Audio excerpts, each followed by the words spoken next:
You did it! No, I didn't. Explain yourself. This is outrageous. Daddy, she made me speak.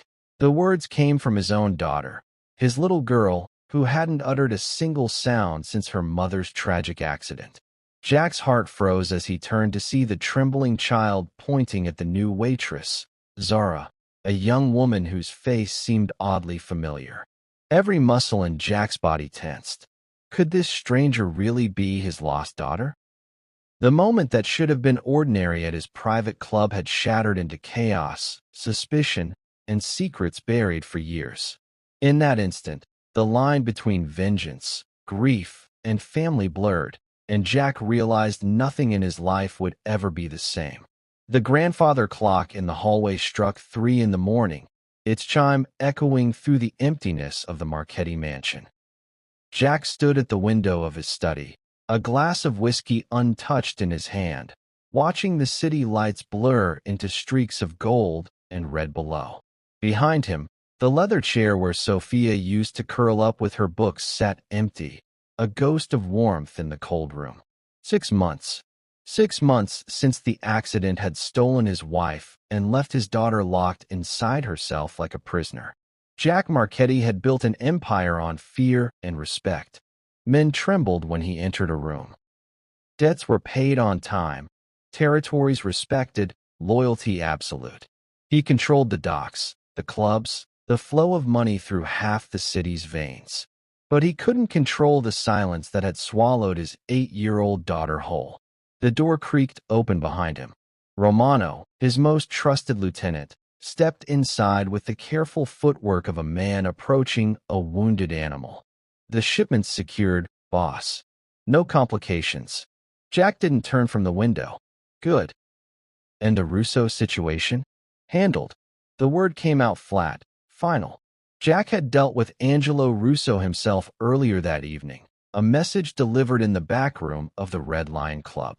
The kind of message that left no room for misunderstanding. Business as usual. Efficient, brutal, necessary. But nothing felt usual anymore. Romano hesitated at the door. How's the little one? Jack's jaw tightened. The same. After Romano left, Jack climbed the curved staircase to the second floor, his footsteps muffled by Persian rugs Sophia had chosen years ago. He paused outside his daughter's bedroom, pressing his palm against the heavy oak door. Inside, Emma lay curled beneath her blankets, her dark hair spread across the pillow. The nightlight cast shadows that danced across drawings scattered on her desk, crayon pictures of flowers and trees, and a woman with kind eyes. Sophia's eyes. Jack eased himself into the chair beside her bed, the same chair he'd occupied every night since the accident. He watched the gentle rise and fall of Emma's breathing, searching for some sign of the bright, chattering girl who used to race down these halls, who used to climb into his lap during breakfast and tell him elaborate stories about imaginary kingdoms. I got you something today, he said quietly, though she gave no indication of hearing. That art set you looked at in the window last month. The one with the fancy colored pencils. He'd sent 3 men to find it, threatening to burn down every art supply store in the city if they came back empty-handed. Emma's eyes remained closed, but her fingers twitched slightly against the blanket. Jack leaned forward, resting his elbows on his knees. Your mother would know what to do. She always knew. His voice cracked, and he cleared his throat roughly. I don't know how to reach you, baby girl. I've broken men twice my size. I've made grown men cry. But I can't fix this. The grandfather clock chimed the half hour. 3:30. Jack stood, pressing a kiss to Emma's forehead. Her skin was warm, alive, real, but she might as well have been 1,000 miles away. He pulled the blanket higher around her shoulders and moved to the door, pausing to look back one more time. In the darkness, he could almost see Sophia standing beside the bed, her hand resting on Emma's shoulder, humming the lullaby she used to sing. But when he blinked, there was only shadow and silence. Jack descended the stairs slowly, his hand gripping the railing. The mansion felt like a mausoleum, all marble and emptiness, filled with expensive furniture and hollow spaces where laughter used to live. His empire stretched across the city, vast and powerful, but it couldn't fill the void in his home. In his study, he finally lifted the whiskey to his lips and drained it in one swallow. Outside, the city continued its restless sleep, unaware and uncaring. Inside, a powerful man sat alone in the dark, defeated by the silence of a child he would destroy the world to save. If only he knew how. The Red Lion Club pulsed with its usual Friday night energy. Cigar smoke curling toward crystal chandeliers, the clink of expensive whiskey glasses, and the low murmur of deals being made in shadowed booths. Jack moved through the crowd with the ease of a king surveying his kingdom, nodding at associates, his presence alone enough to straighten spines and silence loose tongues. Romano appeared at his elbow. "New girl starts tonight. The waitress position." Jack barely glanced up from the ledger Marco had brought him. "Fine. She's different from the usual applicants," Romano continued, something odd in his tone. "Confident. Almost too confident for someone looking for work in a place like this. As long as she can carry drinks and keep her mouth shut, I don't care." Jack signed off on the numbers and handed the ledger back to Marco. He had larger concerns than staffing decisions. The Bratva were pushing into the east side again, testing boundaries. But an hour later, even Jack noticed her. She moved through the club like she owned it, not with arrogance, but with an unsettling certainty. Dark hair pulled back in a practical ponytail, sharp features that suggested mixed heritage, and eyes that seemed to catalog everything they touched. She carried her tray with steady hands, navigating the maze of tables and wandering hands with practiced ease, deflecting advances with a smile that never quite reached those calculating eyes. "That's her," Romano muttered. "Zara Delgado. Said she's new to the city." Jack watched as she delivered drinks to Vinny Corso's table, laughing at something one of his men said while her gaze swept the room. Taking inventory. Learning. He'd seen that look before, in mirrors, in the faces of rivals sizing up his operation. "Keep an eye on her," Jack said quietly. "You think she's trouble? Everyone's trouble until they prove otherwise." What Jack didn't see was the small face pressed against the second-floor railing, fingers wrapped so tightly around the balusters that her knuckles turned white. Emma had slipped from her room despite Maria's protests, drawn by something she couldn't name. She stood frozen at the top of the stairs, her entire body trembling as she watched the dark-haired waitress move through the crowd below. The woman turned, laughing at something a customer said, and Emma's breath caught in her throat. Her legs gave out, and she sank to her knees, still gripping the railing. Maria found her there moments later, crouched like a frightened animal, her eyes wide and locked on something below. "Emma, Mija, what are you doing out of bed?" The housekeeper's voice was gentle, concerned. She'd been with the Marchetti family for 15 years, had held Emma as a baby, and the child's silence cut her as deeply as it did Jack. But Emma didn't respond, didn't even acknowledge Maria's presence. Her entire focus remained fixed on the waitress who moved through the club like a ghost from another life. "Come, sweetheart. You shouldn't be here." Maria tried to guide her back toward the bedroom, but Emma's fingers remained locked on the railing, her whole body rigid with an emotion Maria couldn't identify. Fear? Recognition? Something else entirely? Below, Zara Delgado collected empty glasses from a corner table, her movements efficient and unremarkable. She didn't look up, gave no sign. She felt the weight of the child's stare boring into her from above. But something changed in the air, a subtle shift, like the moment before lightning strikes. Zara's hand paused over a glass. Her shoulders tensed almost imperceptibly. Then, with deliberate slowness, she lifted her gaze to the second floor. For 3 heartbeats, the waitress and the child locked eyes across the smoky expanse of the club. Emma's trembling intensified. Her lips parted, though no sound emerged from her throat, the same throat that hadn't produced a word in 6 months. Then Zara looked away, breaking the connection as if it had never existed. She continued collecting glasses, moving to the next table without missing a beat. Maria finally managed to pull Emma back from the railing, lifting the small, shaking body into her arms. Mija, you're ice cold. What's gotten into you? But Emma's eyes remained fixed on the spot where the waitress had stood, even as Maria carried her down the hallway. Her fingers clutched at Maria's collar, her breathing quick and shallow. In her bedroom, surrounded by untouched toys and Sophia's old drawings on the walls, Emma finally allowed herself to be tucked into bed. But she didn't close her eyes. She stared at the ceiling, her small body still trembling with the aftershock of recognition.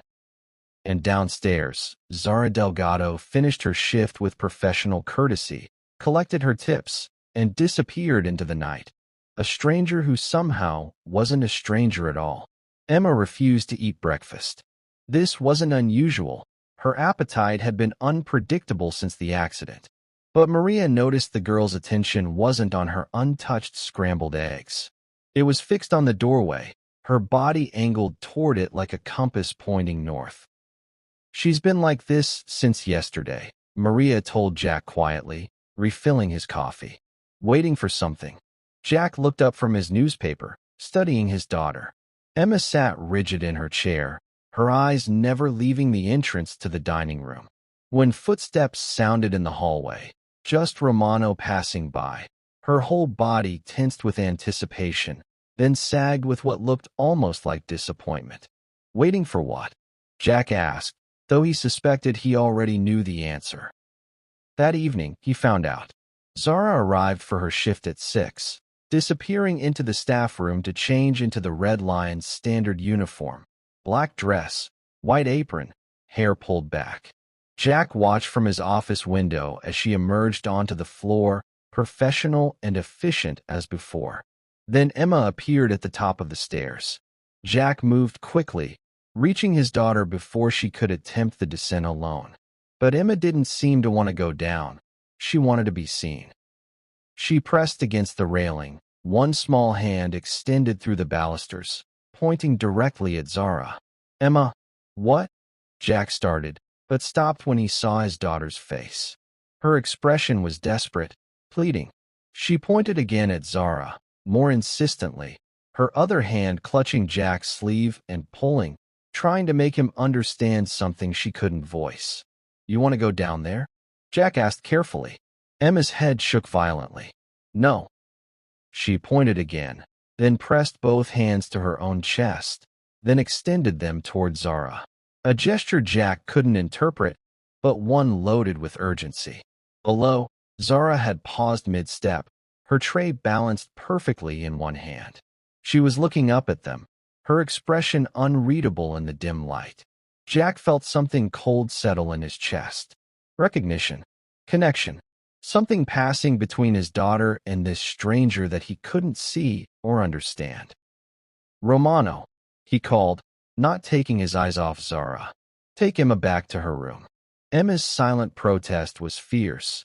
She twisted in Romano's gentle grip, reaching back toward the railing, toward Zara, her mouth open in a soundless cry that broke Jack's heart more than any scream could have. Later that night, after the club had quieted and most of the staff had gone home, Jack found Zara wiping down tables in the back section. She worked alone, methodical, and didn't seem surprised when his shadow fell across her table. Mr. Marchetti. She straightened, meeting his gaze without flinching.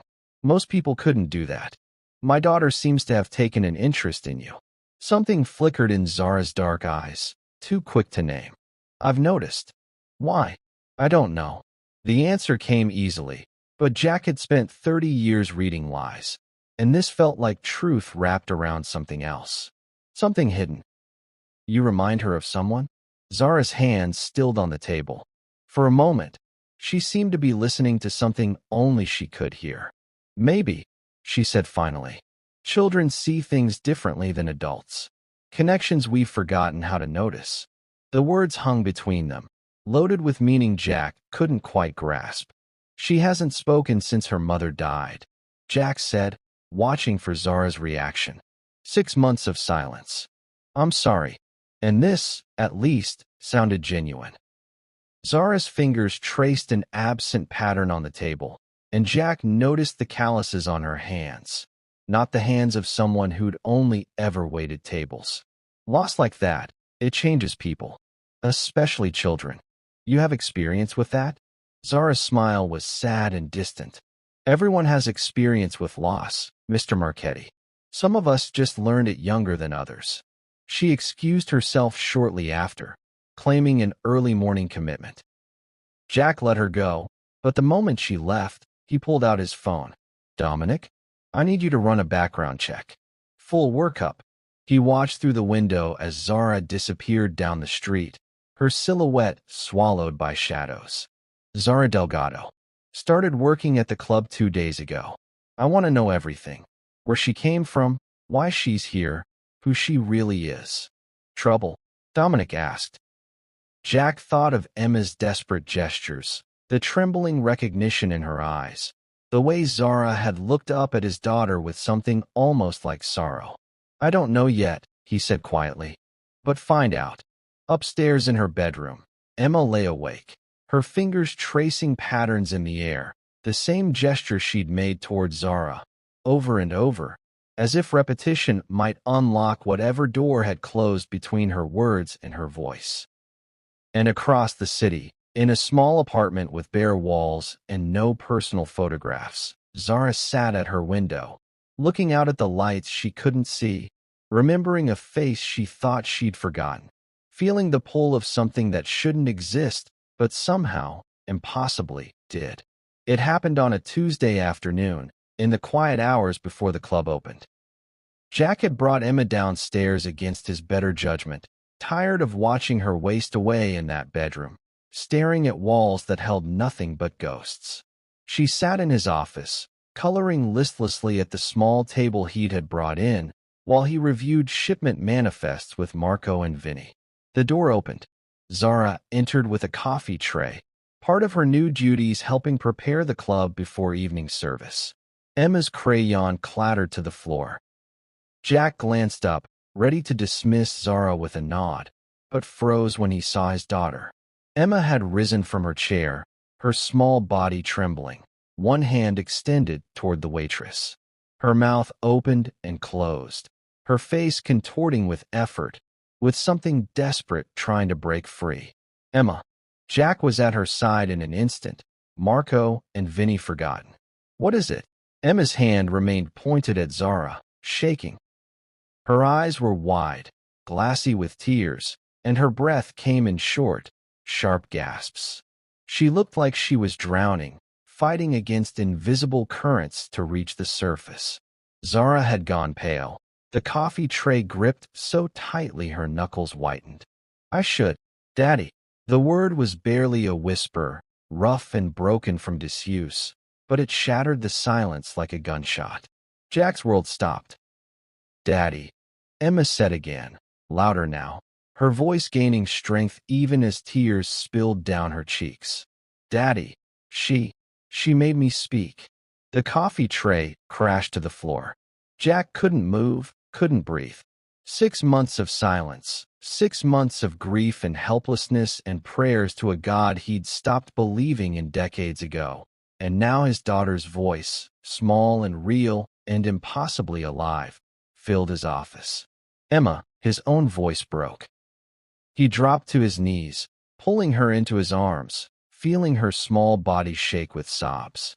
Emma, baby, you're talking. She made me remember. Emma choked out against his shoulder, her words muffled but clear.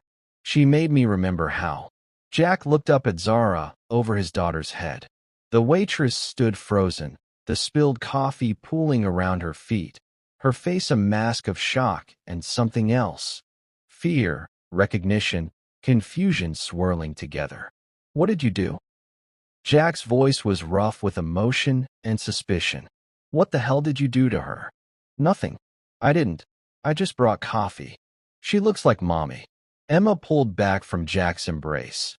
Her tear-stained face turned toward Zara. Not her face, but inside. She feels like Mommy felt. She struggled for words, her small hands gesturing helplessly. Like sunshine. Like when Mommy would hug me and everything was safe. The office had filled with people. Romano, Maria, other staff drawn by the commotion.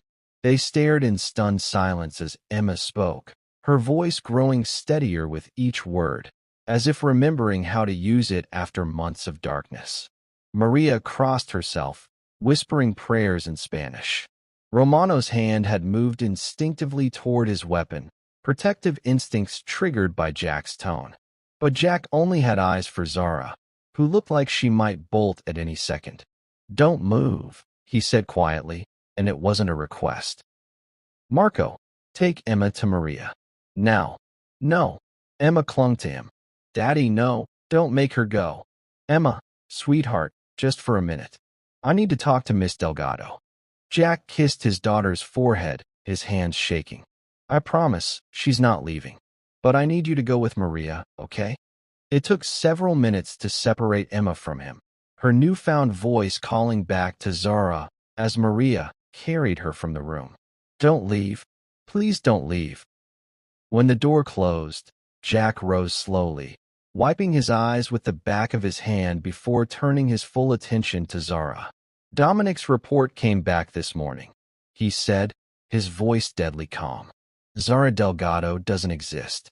No social security records before 3 years ago, no birth certificate, no school records. The identity's fake." He took a step toward her.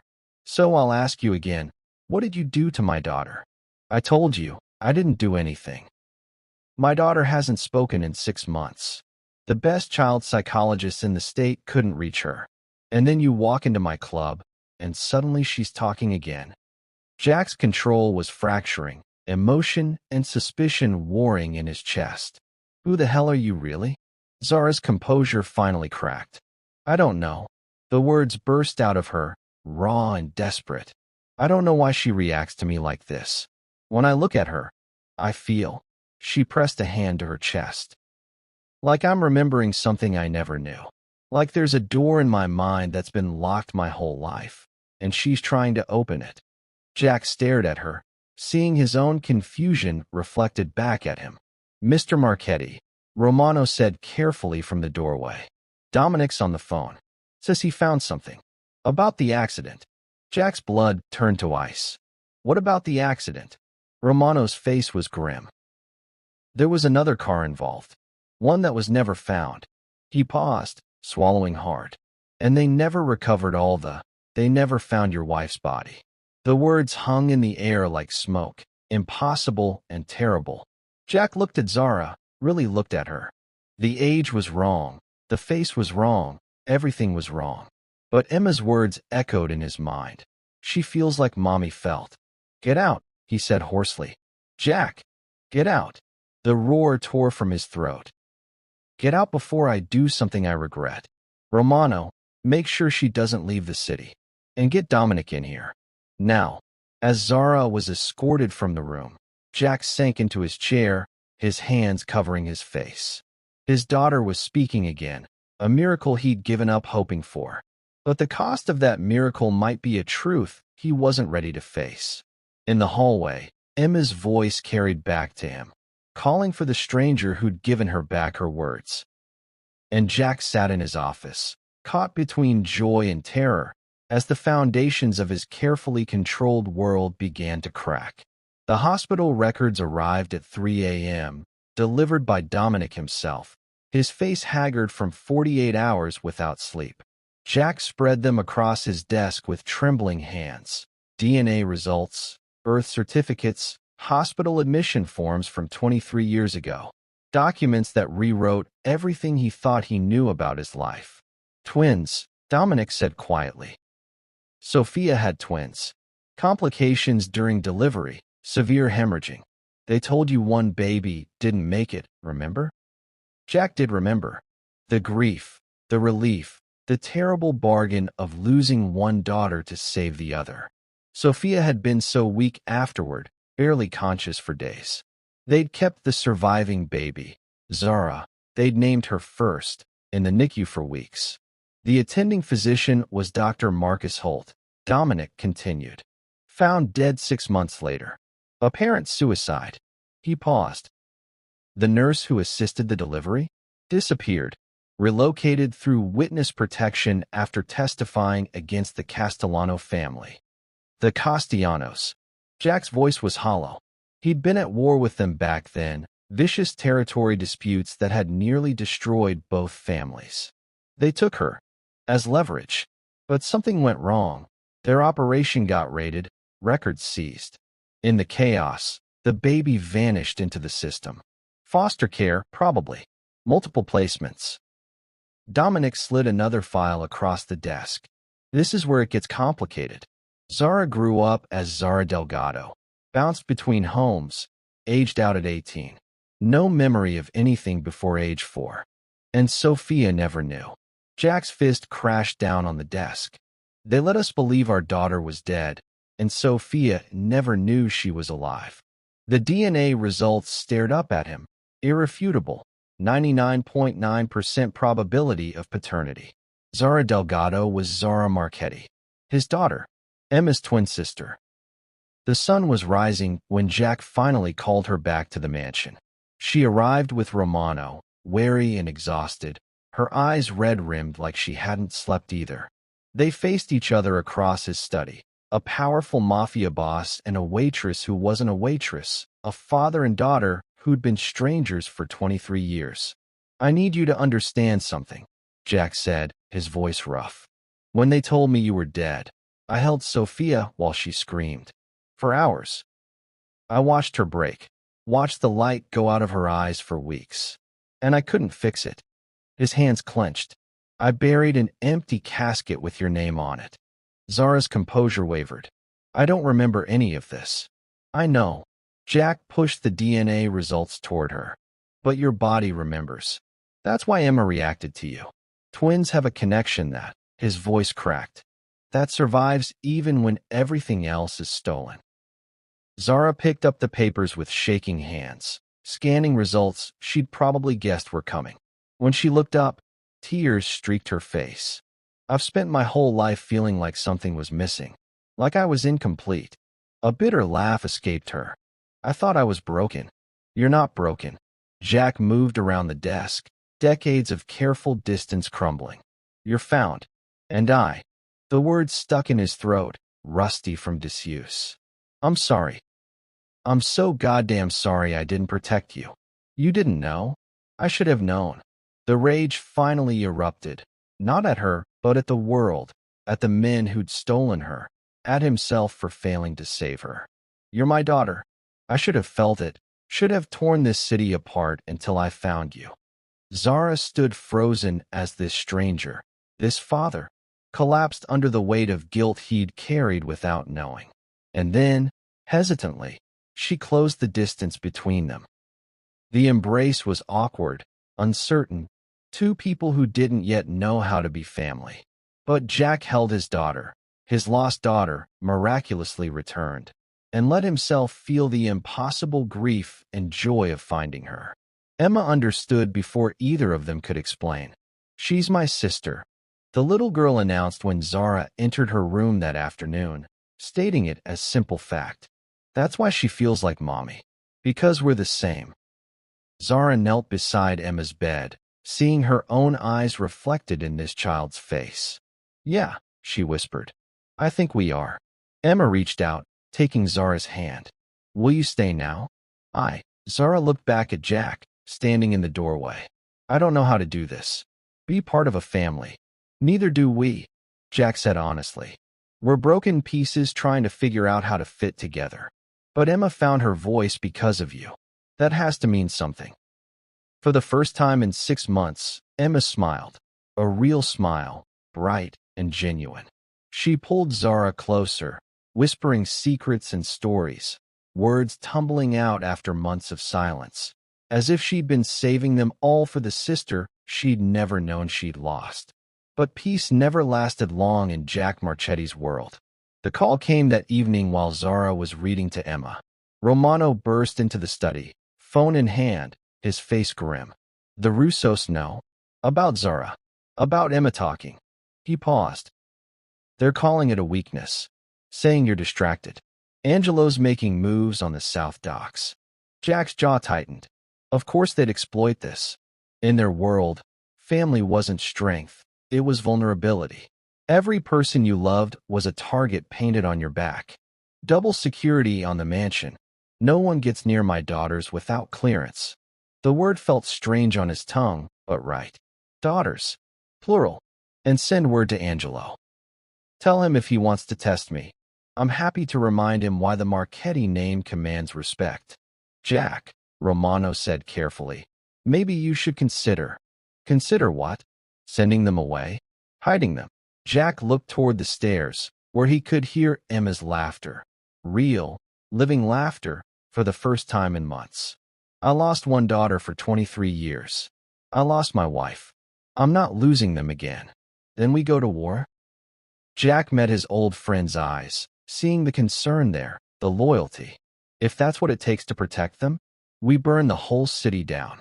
Because Jack Marchetti had spent his life building an empire on fear and blood. But he'd discovered something more powerful than fear, a reason to fight that had nothing to do with territory or power. He'd found his daughters. And nothing, not rivals, not the past, not the dangerous world he'd brought them into, would take them from him again. The attack came on a Thursday, in broad daylight, because Angelo Russo wanted to send a message. Zara had been living in the mansion for only 5 days, still navigating the strange reality of having a father, a sister, a family. She'd gone to the market with Maria that morning. A simple errand, supervised but normalized. Jack had insisted on 2 guards, but Zara had bristled at the surveillance and used to being protected. I've taken care of myself for 23 years, she'd argued that morning.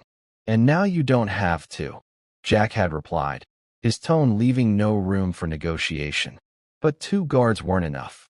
The black SUV cut them off 3 blocks from the mansion, forcing Maria's car to the curb.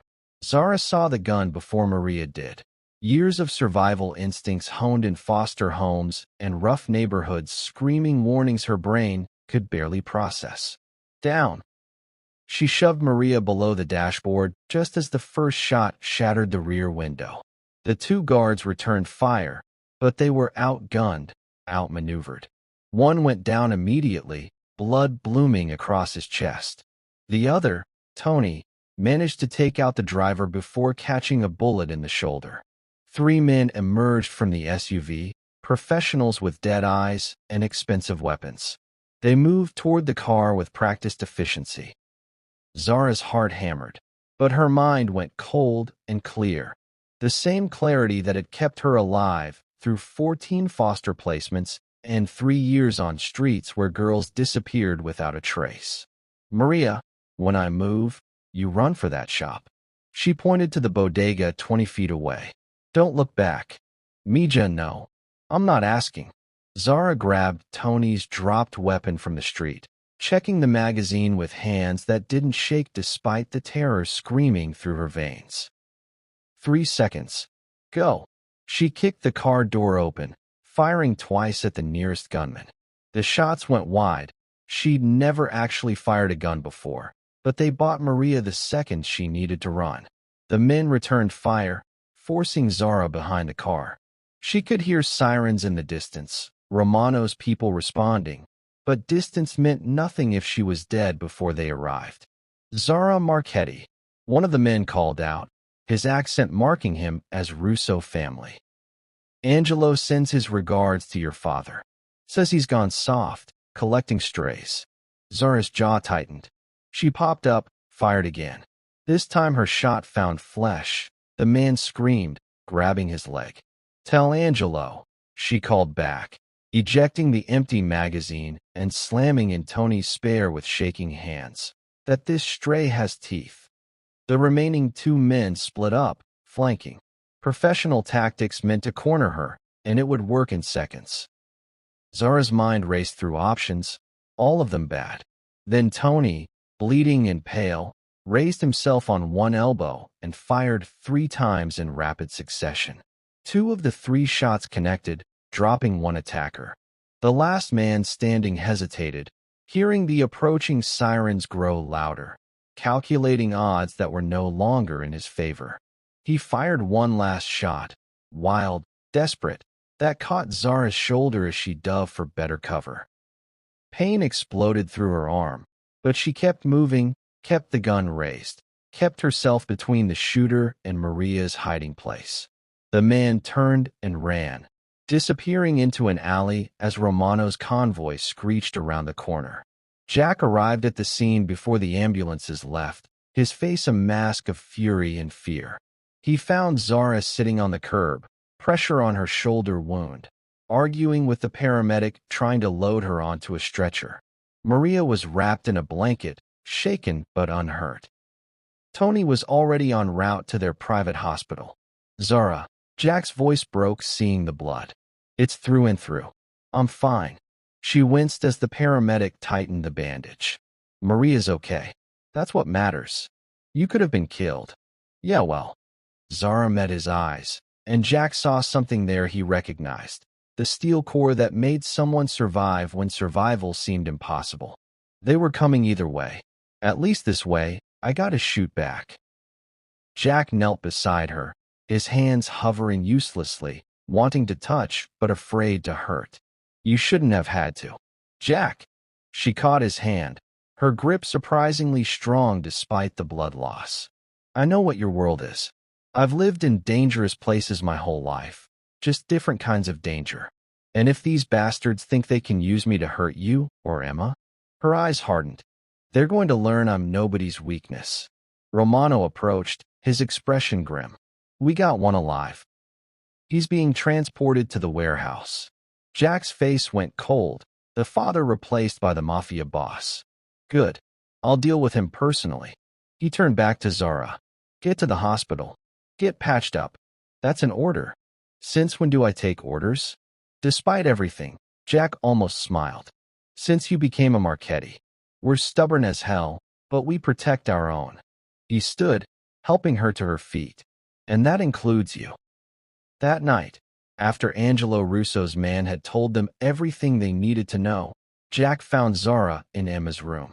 His youngest daughter was asleep, curled against Zara's uninjured side, her small hand clutching her sister's shirt.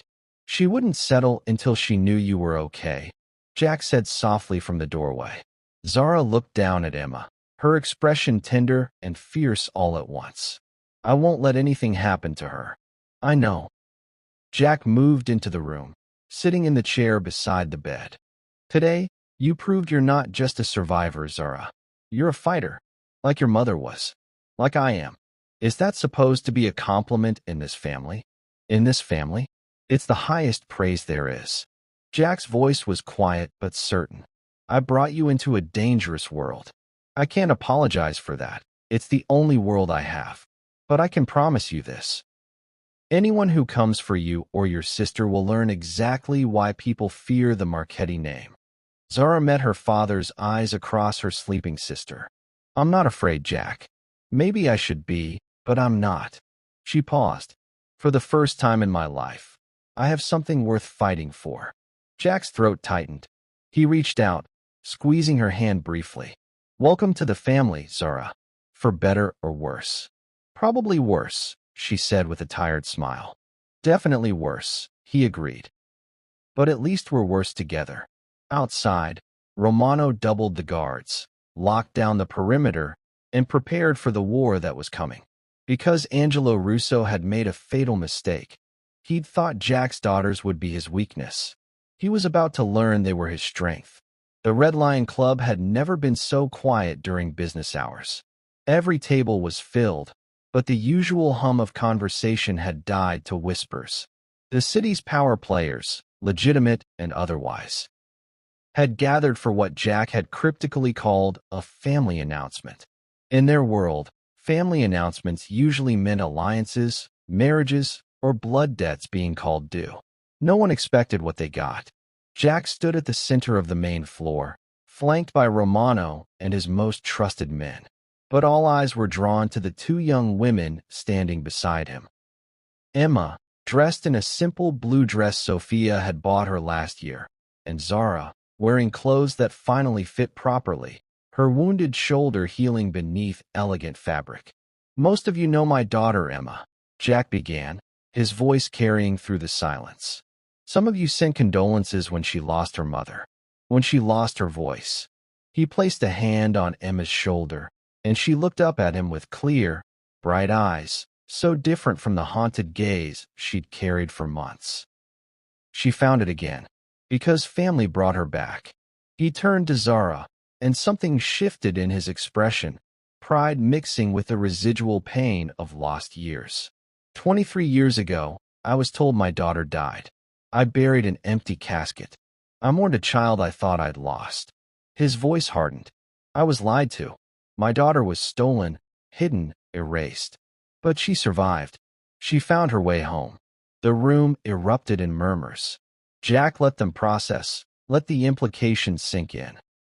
"This is Zara Marchetti," he continued, his hand resting on Zara's uninjured shoulder. "My eldest daughter, Emma's twin sister. And as of today, she takes her rightful place in this family and in our organization." Vinny Corso was the first to stand, raising his glass. "To the Marchetti family. May those who tried to break it rot in hell." The toast rippled through the room, glasses raised in acknowledgement. Some faces showed genuine respect. Others showed calculation, already wondering how this changed the balance of power. And in the back corner, conspicuously absent, was Angelo Russo's usual table. Later that night, after the guests had departed and the club had closed, Jack found both his daughters in his study. Emma sat at the small table, drawing with the art supplies he'd bought her months ago, finally using them. Zara stood at the window, looking out at the city lights with an expression Jack was learning to read. Contemplative, slightly wary, still adjusting to a world where she didn't have to watch her own back constantly. "They'll come for us again," Zara said without turning around. "Angelo won't let tonight's humiliation stand." "Probably not," Jack agreed. He poured 3 glasses of whiskey, watered down for Emma, who insisted she was old enough at 8 to join family toasts. "But he'll think twice now. You're not a secret anymore. You're not a weakness to exploit. You're a Marchetti, and that means something." "Does it?" Zara turned to face him. "In your world, does family really make you stronger? Or does it just give you more to lose?" It was the kind of question Sophia used to ask, seeing straight to the heart of his contradictions, the impossible balance he'd always struggled to maintain. "Both," Jack said honestly. "Every day I wake up knowing someone might try to hurt you, or Emma to get to me.